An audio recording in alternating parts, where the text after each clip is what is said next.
சாந்தி sister Kush குஷியா இருக்கிறீங்களா? ஓம் சாந்தி brother. குஷி குஷியா இருக்கிறோம். ரொம்ப நாள் கழிச்சு பாக்குற மாதிரி ஃபீல் ஆகுது. Okay sister. ஒரு 3 நாள் ஆயிடுச்சு.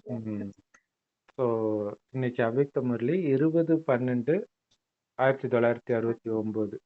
ஸோ இதுலயே பார்த்தீங்கன்னா ரொம்ப கேப் விட்டுட்டார் பாபா. 6க்கும் 20க்கும் நடுவில் நிறைய இருக்கு. ஒருவேளை தாதிக்கு உடம்பு சரியில்லாம இருந்திருக்கலாம், அல்லது பாபா திட்டமிட்டு கூட கொஞ்சம் டைம் கொடுக்கலாம். கொஞ்சம் கொஞ்சமா அப்படியே போய் ஒரு டைமுக்கு அப்புறம் ஃபுல்லாவே கட் பண்ணிட்டார். குழந்தைங்களை அப்படி பக்குவப்படுத்துறாரு.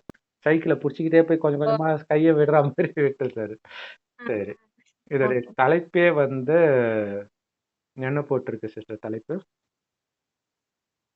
தெளிவான நினைவு மூலம் திட்டங்களின் வெற்றி. கரெக்ட். ஒரு சேவைக்கான பிளானுக்கும் வெற்றி வரணும் அப்படின்னா நினைவு தான் முக்கியம். ஆனா இங்க நம்ம எல்லாம் பிளான் தான் முக்கியம்னு நினைச்சுக்குவோம். கலியுகத்துல பிளான், எக்ஸிகியூஷன் எல்லாத்துக்கும் மேல நினைவுன்னு ஒண்ணு இருக்குதுன்றது தெரியாது. அது ரொம்ப முக்கியமான விஷயம். ஆனா அந்த நினைவு இல்லாமல் ஒரு சேவை அதை நோக்கி போய் வெற்றி அடையலைன்னா வரக்கூடிய அந்த மனப்பாதிப்புல பைத்தியம் மாதிரி நடந்துக்க ஆரம்பிச்சுக்குவோம். அப்ப கூட இருக்கிறவங்களும் விட்டு போயிடுவாங்க. அப்புறம் எப்படி சேவை பண்ண முடியும்? அதுதான் முக்கியமான விஷயம். பாபா பண்றார், பாபா பண்றார், பாபா பண்றார். தப்பா நடந்தாலும் அதை நன்மையாக்குறது அவருக்கு தெரியும். தப்பா இருக்க வாய்ப்பே கிடையாது எதுவுமே. எல்லாம் நன்மைக்கே அப்படிங்கிறது நினைவிலே மூழ்கினாதான் முடியும். எல்லாம் அவர் கையில, அவர் பொறுப்பு அப்படின்னு சொல்லி அவர் கையில எல்லாத்தையும் கொடுத்துட்டோம்னா எல்லாம் சக்சஸா நடக்கும். கரெக்ட். இப்ப சமீபமா பாபா சொன்னாரு, என்ன ஆகிடும், ஒன்னும் ஆகாது, நான் கூட இருக்கிறால என்ன ஆகும் அப்படிங்கிறார் கடைசி நேரத்துல. பாப்தாதா இன்னைக்கு என்ன பாக்குறாரு, எதை பாக்குறதுக்காக பாபா வந்திருக்கிறாரு, என்ன பண்ணிட்டு இருக்கிறார்? பாபா தன்னுடைய மிகவும் பிரியமான குழந்தைகளை சத்தியம் பண்ண வைக்கிறதுக்காக தான் வந்திருக்கிறார். சோ குழந்தைங்க ஆரம்பத்திலேயே சத்தியம் பண்றதுல வந்து ரொம்ப புத்திசாலிகளாக தான் இருந்தீங்க.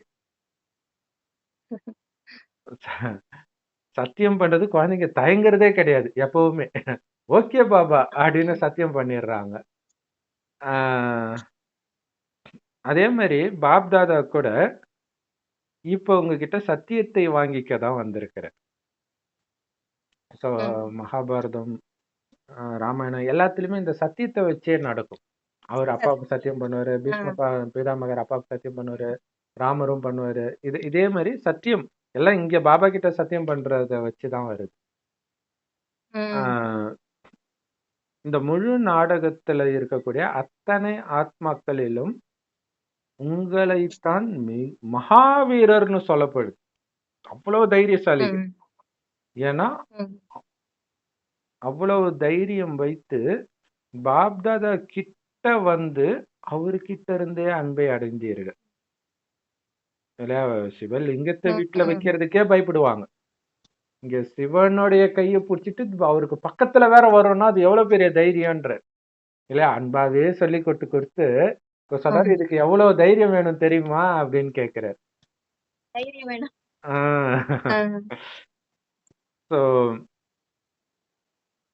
அவர்கிட்ட இருந்து உதவியை எடுத்து அவருக்கு உதவியும் செஞ்சீங்க இல்லையா? அது இப்ப நாளைக்கு முரளியில வந்து பாபா சொல்லுவார், பாபாவுக்கு யாரு உதவி செஞ்சுக்கிட்டே இருக்கிறாங்களோ அந்த குழந்தைக்கு தான் பாபா ஆஸ்தியம் கொடுக்குறாரு, எல்லாருக்கும் கொடுக்கறது கிடையாது. ஸோ அது மாதிரி பாபா வந்து உங்ககிட்ட உதவி எடுக்கிறாரு. ஏன்னா குழந்தைங்க இல்லாம அவர் எதுவும் பண்ண முடியாதுன்னு அவர் சொல்றாரு. அதுக்கு பல மடங்கு அவர் திருப்பி கொடுக்கிறார். நம்ம உதவி பண்றதுக்கு அவரும் திருப்பி நமக்கு பயங்கர உதவி பண்றார். இன்னும் கேட்டீங்கன்னா பாபாவுக்கு உதவி பண்றதுக்கே அவர் தான் உதவி பண்றார் இல்லையா? இந்த சேவை பண்றதுக்கும் அவர் தான் உதவி பண்றார். சோ பாபா அவன் அருளாலே அவன் தாழ்பணிந்து அதுக்கும் அவரோட அருள் வேணும். அவரை கும்பிடுறதுக்கும் அவரோட அருள் வேணும்னு சொல்றது மாதிரி அவரோட சேவை செய்யறதுக்கும் அவரோட அருள் வேணும். கண்டிப்பா. சோ அதனால அந்த சமஸ்காரம் இப்ப இருக்குதான்னு மறுபடியும் டெஸ்ட் பண்றதுக்கு தான் பாபா வந்திருக்கிறாராம். குழந்தை எந்த அளவுக்கு தைரியம் வைக்குது பாப்போம். எடுத்த உடனே மாயா கொடுப்பாரு. நிறைய பேர் ஃபர்ஸ்ட்ல காணாம போயிடுவாங்க. அதனாலதான் குழந்தையா இருக்கும்போதே கிருஷ்ணர் அழிக்கணும் அப்படின்னு வர்றதுக்கெல்லாம் காரணம் அதுதான். கிருஷ்ணர் அழிக்க, முருகன் அழிக்க, அசுரர்கள் வர்றதுக்கெல்லாம் காரணம் என்னன்னா நிறைய பேர் குழந்தையில காலி ஆயிடுவாங்க. ம். எந்த குழந்தைக்கு தைரியம் இருக்குதுன்னு பாக்குறேன். எல்லாம் எவர் ரெடியா இருக்கிறீங்களா? இருக்கிறீங்க தானே? ம். இப்ப நீங்க என்ன சத்தியம் பண்ணணும் அப்படின்னா, இப்போதுல இருந்து என்ன ம். ஆனாலும் ம். ஒவ்வொரு அடியிலும் உங்களுக்குள்ள ஒற்றுமை, தூய்மை, அந்த சூக்ஷ்ம அன்பு, இனிமைத்தன்மை, மகான் தன்மை தான் உங்க வார்த்தையில, எண்ணத்துல, செயல்ல இருக்கணும். ஒவ்வொரு அடியிலும். கண்டிப்பா. அந்த ஒற்றுமை. ம். ஒற்றுமை, சுத்தம். அடுத்தது என்ன போட்டிருக்கு தமிழ்ல? ஒற்றுமை, தூய்மை, மென்மை, இனிமை மற்றும் எண்ணம், சொல், செயலில் மகான் தன்மை ஆகிய இந்த 5 விஷயங்கள் ஒருவருடைய ஒவ்வொரு அடியிலும் தென்பட வேண்டும் என்பதே உறுதிமொழி. Super, super, super. கரெக்ட். அந்த ஒற்றுமை.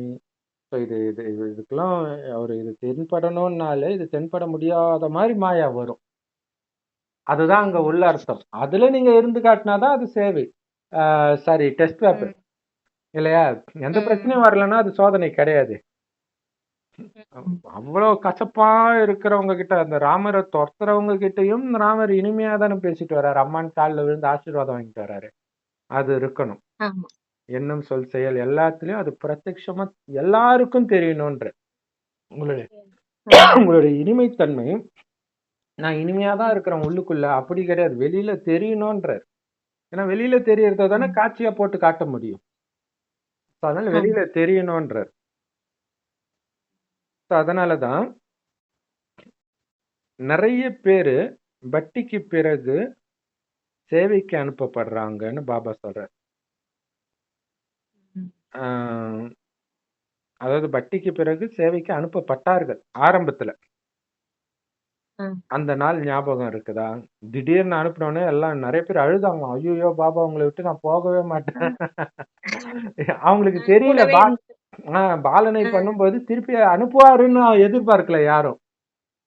அப்படியே இருப்போம் போல இருக்குன்னு நினைச்சிட்டாங்க. சோ அந்த நாள் ஞாபகம் இருக்குதா?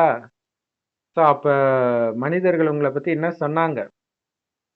ஒவ்வொருத்தருடைய உதட்டுல இருந்தும் வந்த வார்த்தைகள் என்னவா இருந்துச்சு அப்படின்னா, இவங்க எல்லோரும் ஒரே மிஷின்ல இருந்து வந்த ஜெராக்ஸ் காப்பிப்ல இருக்குதுப்பா. ஒரே விஷயத்த சொல்றாங்க அப்படின்னாங்க. ஏன்னா நீங்க சொன்ன எல்லாமே ஒரே விஷயமாக இருந்தது. அதே மாதிரி ஈர்ப்பும் ஒரே மாதிரி இருந்ததுன்ற. எல்லாரோட ஈர்ப்பும் ஒரே மாதிரி இருந்தது. சோ அதுதான் இந்த 6 முகம் ஒன்னா இணைக்கிறாங்க அப்படின்னா 6 பேரும் ஒரே மாதிரி இருக்கிறாங்கன்னு அர்த்தம். அப்படி இருந்தது. சோ அது யாருடைய பிரபாவத்தினால அது வந்தது? அது பாபாவுடைய சூக்ஷ்ம பாலனையினால வந்தது. சாக்கார ரூபத்தில் இருந்தா கூட எல்லோருக்கும் அவ்யக்த ஃபரிஸ்தாவாகத்தான் நீங்க தெரிஞ்சீங்க. சாதாரண ரூபத்துல நீங்க ஒரு அதாவது சாதாரண ரூபத்துல இருக்கிறீங்க. நீங்க ஒன்னும் மகாலட்சுமி மாதிரி இல்ல பாக்குறதுக்கு. சாதாரண கலியுகவாசி மாதிரி தான் இருக்கிறீங்க. ஆனாலும் புடிச்சு இழுக்கிறீங்க. வெளியில இருந்து ஒரு இந்த லௌகீகத்துல இருந்து விடுபட்ட ஒரு ஆன்மீகமானவர் மாதிரி தெரிஞ்சீங்க. வசீகர மூர்த்தியாக இருந்தீங்க. இப்ப மீண்டும் அப்ப 16 வருட பட்டி இருந்தது. பாபா யக்கியத்தை ஆரம்பிச்சு 16 வருடம் உள்ளேயே இருந்திருக்கிறாங்க. அப்ப உலக பொருளா இருந்ததுனால வெளில எல்லாம் எங்கேயும் போக முடியல. இப்ப உள்ளேயே இருந்து 16 வருடம் தவம், ஞானம் இதுலயே இருந்திருக்கிறாங்க. அந்த மாதிரி இது இந்த பட்டியின் 16வது நாள். அதனால இப்பொழுதுல இருந்து எல்லோருக்கும் நீங்க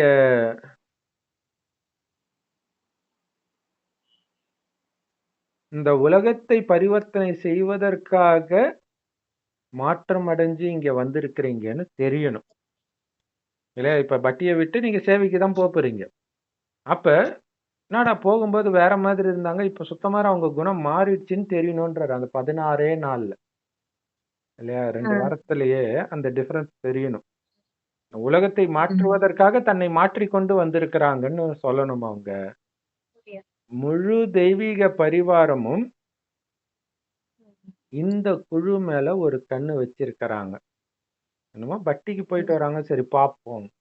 இல்லையா? நாங்க பட்டிக்கு ஆமா. போகல, நல்லா இருக்கிறோம். இவங்க பட்டிக்கு போயிட்டு வந்து கத்துறாங்கன்னா, அது எவ்வளவு மோசமா இருக்கும். அப்போ கண்ணு இருக்கு. ம். டெஸ்ட் பேப்பர் குடுப்பாரு. அதுதான் அங்க பெரிய விஷயம். ஸோ எல்லாருடைய ம். பார்வையும் பட்டிக்கு போயிட்டு வந்து இவங்களுடைய குணம் எப்படி இருக்குன்னு பார்ப்பாங்க. ஆ, அதை கண்டிப்பா. பார்த்து ம். நம்மளும் பட்டிக்கு போனா மாறிடுவோமான்னு தோணணும். அந்த ம். மாதிரி உங்களுடைய நடத்தை இருக்கணும். அந்த ம். விசேஷங்களை இப்ப நீங்க வெளிப்படுத்தணும்ன்றார். இந்த ஆரம்பத்துல சொன்ன ம். அந்த ஒற்றுமை, ஆம், தூய்மை, ஆமா. மென்மை, மென்மை. இனிமை, மகான் தன்மை உங்களுடைய எண்ணத்திலும் இருக்கணும், வார்த்தையிலும் இருக்கணும், செயல்லயும் இருக்கணும். இதுல கொஞ்சம் கூட தேவையற்ற எந்த குப்பையும் வந்துடக்கூடாது. யாரை பற்றி தவறான எண்ணமும் வந்துடக்கூடாது. ம். ஸோ அந்த மாதிரி விசேஷ தன்மையை நீங்க வெளிப்படுத்தணும். எந்த விசேஷ தன்மையை? ம். ஆல்ரெடி 5 விஷயத்த சொல்லியாச்சு உங்களுக்கு. ஆனா, ம்.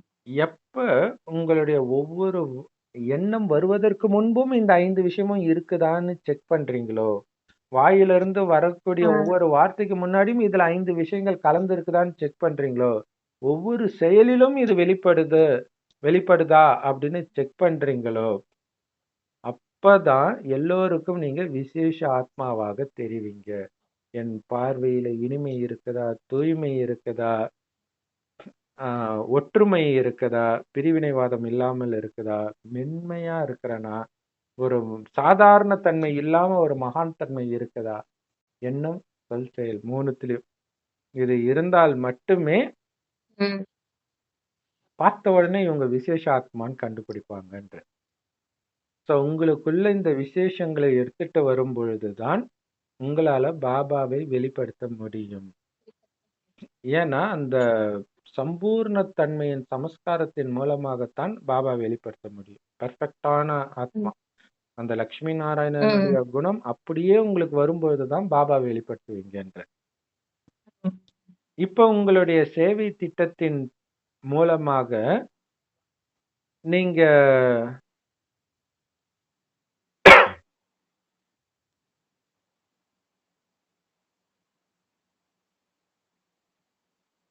இப்போதைக்கு நீங்க சேவை திட்டத்தின் மூலமாக மட்டும் தான் நீங்க ம். பாபாவை வந்து வெளிப்படுத்துறீங்க.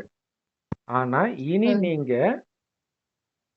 உங்களுடைய சமஸ்காரம், அந்த சம்பூர்ண சமஸ்காரத்தின் மூலமாகவும் வெளிப்படுத்தணும். சம்பூர்ண சக்தி சொரூபத்தின் மூலமாகவும் வெளிப்படுத்தணும். சோ இது அப்ப வரைக்கும் வந்து வாய் சம்பூர்ண வழியா மட்டும். சம்ஸ்காரம். ம், ம். சம்பூர்ண சம்ஸ்காரம் ஆகணும்னா, அப்ப அதுக்கு ம். முன்னாடி உருவேத்தி இருக்கணும். அவ்ளோ இது பண்ணியிருக்கணும் இல்லையா?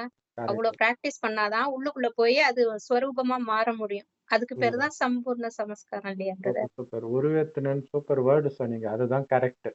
அவங்க வந்து மந்திரத்துக்கு ம். உருவேத்துவான்னுவாங்க. இங்க நம்மளுடைய குணத்தை உருவேத்துறாங்க. அப்படி இது மாத்தியே நம்ம தீருவேன். எண்ணங்கள். திரும்ப திரும்ப ம். திரும்ப நம்ம ஏத்தி ஏத்தி ஏத்தி. எண்ணங்கள், சொல், செயல் எல்லாத்துலயும் ம். உள்ள உருவேத்தணும் நம்ம. கண்டிப்பா. அப்ப பார்த்தாலே சக்தி ஸ்வரூபமாக இருக்கணும். அதன் மூலம் பாபா தெரிவாருன்ற. செம சூப்பர். நீங்க திட்டமிட நேர்ந்தாலும் அந்த திட்டங்கள் என்னதான் பக்காவா இருந்தாலும் அது எப்ப வெற்றி அடையும் அப்படின்னா அந்த திட்டத்தோட உங்களுக்கு முழுமையான அன்பு இருந்தால்தான் அது வெற்றி அடையும். இல்ல கொடுக்கறது அமிர்தம் தான். ஆனா அதை தூக்கி போட்டீங்கன்னா இந்த கேட்ச் பிடிச்சிக்கோன்னு சொல்றதா அதை ஆமா. வைக்கிறதும் எவ்வளவு அன்பா வைக்கணும் இல்லையா? அது ரொம்ப முக்கியமான விஷயம். சோ வெறும் அந்த அன்பா ஆஹ் அது என்ன போட்டிருக்கு சிஸ்டர் அடுத்த லைன்? திட்டங்களின் கூடவே தன்னுடைய முழுமையான அன்பும், தெளிவான நினைவும் இருக்கும் பொழுதுதான் திட்டங்கள் வெற்றி பெறும். நினைவில் எந்தவித கலப்படமும் இருக்கக்கூடாது. இருக்கக்கூடாது. கரெக்ட். நினைவு வந்து தெளிவா இருக்கணும்னா வேற எதுவும் கலக்காம இருக்குது. இல்ல நீரோடையில ம். எதுவுமே கலக்கலன்னா தான் அப்படியே கீழே இருக்கிறதெல்லாம் தெரியும். அப்படியே கண்ணாடி ம். மாதிரி. ம். அந்த மாதிரி நினைவு இருக்கணும்ன்ற. அப்படி இருந்தால் வெற்றி அடைந்தே தீருவீர்கள். பிரச்சனையாவே உங்க மைண்டுக்குள்ளே போகாது. மைண்டுக்குள்ள போயிடுச்சுனாலே அது டிஸ்டர்ப் பண்ண ஆரம்பிச்சிடும். இப்ப வாயுமண்டலத்தையும் கெடுப்பீங்க. அப்புறம் எப்படி வெற்றி அடைய ம். முடியும்? சோ அதனால ம். பாபா சொல்றாரு, எதுவும் கலக்கக்கூடாது. அந்த தெளிவான நினைவின் மூலமா மட்டும்தான் வெற்றி அடைய முடியும். இல்ல தெளிவான அப்படின்றது சூப்பரான வார்த்தை. ஆஹ் ம். கலப்படமற்ற நினைவுன்றதை விட தெளிவான நினைவு அது நல்லா இருக்குது. ம். அதனால எந்த திட்டத்தை உருவாக்குறதுக்கு முன்னாடியும் சோதனை பண்ணுங்க. ம், தெளிவான நினைவு இருக்குதா அப்படின்ட்டு. ம், ஆரம்பத்துல என்ன சத்தியம் பண்ணீங்க? ம், அந்த பாடல் ஞாபகம் இருக்குதா? அதை ம், இப்ப பயிற்சி பண்ணுங்க. அதாவது ம், உங்களுடைய புத்தியின் அன்பு ஒருவருக்காக மட்டுமே ம், அப்படிங்கிறது எல்லோருக்கும் தெரியணும். செக் பண்ணுவாங்கன்றார். வேற யார் மேலயாவது ம், இவங்களுக்கு அன்பு இருக்குதா? பொருள் மேல அன்பு இருக்குதா? புகழின் மீது அன்பு இருக்குதா? எல்லாத்தையும் செக் பண்ணுவான். அததான் அந்த பைபிள்ல ம், கூட யோபு கதையில வரும். அவனுடைய ம், மனைவி இறப்பாங்க, சாரி, குழந்தை இறக்கும், ம், மனைவியும் இறப்பாங்க, நோய் வரும், எல்லாமே வரும். ஆனாலும் ம், இறைவனை மகிமை பாடிக்கிட்டே இருப்பாங்க. அப்ப ம். மற்றதன் மீது அன்பு இல்லாட்டினா தானே அது சாத்தியம். ஆமா. அதுதான் ஆச்சரியமான விஷயம். ம், அது தெரியணும்ன்றார். பாபாவை தவிர எனக்கு யாரு மேலயும் அன்பு இல்லைன்னா எது இழந்தாலும் உங்களுக்குள்ள எந்த மாற்றமும் இருக்காது. அது இருந்துச்சுன்னா அது தெரியும். முகமே வாடி போய் இருக்கும். ஸோ அப்படி ஒரு உன்னை நினைத்த மனதினால் யாரையும் நினைக்க மாட்டேன்னு ஒரு பாபா பாட்டு வரும். So அந்த பாட்டை சொல்றாரா என்னன்னு ம், தெரியல. ம், ஸோ இப்ப நீங்க என்ன செய்வதற்காக, என்ன பார்க்கறதுக்காக வந்திருக்கீங்கன்னு புரிஞ்சிட்டீங்களா? பாபாவுக்கு எப்பவுமே வெரைட்டி பிடிக்கும். அந்த டிஃப்ரெண்டா இருக்கணும். ஒரே மாதிரியே இருக்கக்கூடாது. தேவையா இருந்தாலும் சரி, புருஷார்த்தமா இருந்தாலும் சரி. ஸோ ம், இதயத்தோடு பாபா இதயபூர்வமான உரையாடல் பண்றார். சிலர் இதுல ம், ஃபெயில் ஆயிடுறாங்க. இந்த நேரம் நீங்க எல்லோரையும் ஜெயிக்கிறவங்களா இருக்கிறீங்க. ஆனால் நீங்க தோல்வி அடையிறது கிடையாது. உங்கள ம், தோற்பதற்கு நீங்க அனுமதிக்கிறது கிடையாது. இதுவும் நல்லதுதான். ஆனா ம். நீங்க ஆ சென்சிட்டிவா ஆயிடுறீங்க. அதுல என்ன போட்டிருக்கு சிஸ்டர்? எனினும் சில விஷயங்களின் தாக்கத்திற்கு ஆளாகி உணர்ச்சி வசப்படுகிறீர்கள். உணர்ச்சி வசப்பட்டுறீங்க. கரெக்ட். ஸோ அதனால நீங்க செய்யற ஒவ்வொரு விஷயத்திலும் வெற்றி அடையக்கூடிய, நீங்க சொல்லக்கூடிய ஒவ்வொரு விஷயத்திலும் வெற்றி அடையக்கூடிய கலையை கத்துக்கணும்னா குழந்தைங்க கிட்ட கத்துக்கோங்கன்ற. இந்த சின்ன ம், வித்தியாசம் முடிஞ்சிச்சுன்னா எல்லா ஆத்மாக்களும் அப்படியே உங்ககிட்ட அர்ப்பணம் ஆயிடுவாங்க. ம், ஆஹ் எப்படி நீங்க எல்லோரும் பாபா கிட்ட அர்ப்பணம் ஆனீங்களோ அதே மாதிரி உங்களுடைய பக்தர்கள் கூட உங்ககிட்ட அர்ப்பணம் ஆயிடுவாங்க, சக்திகள் கிட்ட. ஆனா ம், இந்த வித்தியாசம் முடியணும். குழந்தைங்க பேசுறதுக்கும் ஏன்னா குழந்தைங்க ம், சொல்றத பெரியவங்க கேக்குறாங்க. அப்ப அந்த குழந்தைங்க ம். பேசுறதுல அந்த கள்ளங்கபடம் கிடையாது, இனிமைத்தன்மை இருக்குது. ஈகோ ஆ இருக்காது. ஆ, ஆம். குழந்தைங்க கிட்ட கத்துக்க சொல்றேன். ஆனா நம்ம குழந்தைங்களுக்கு அட்வைஸ் ம், பண்ணிட்டு இருப்போம். எவ்வளவு பெரிய ம், விஷயம். ம், ம். ம், ஸோ ரொம்ப சென்சிட்டிவானவர்கள். ம். அது என்ன தமிழ்ல போட்டிருக்கு சார்?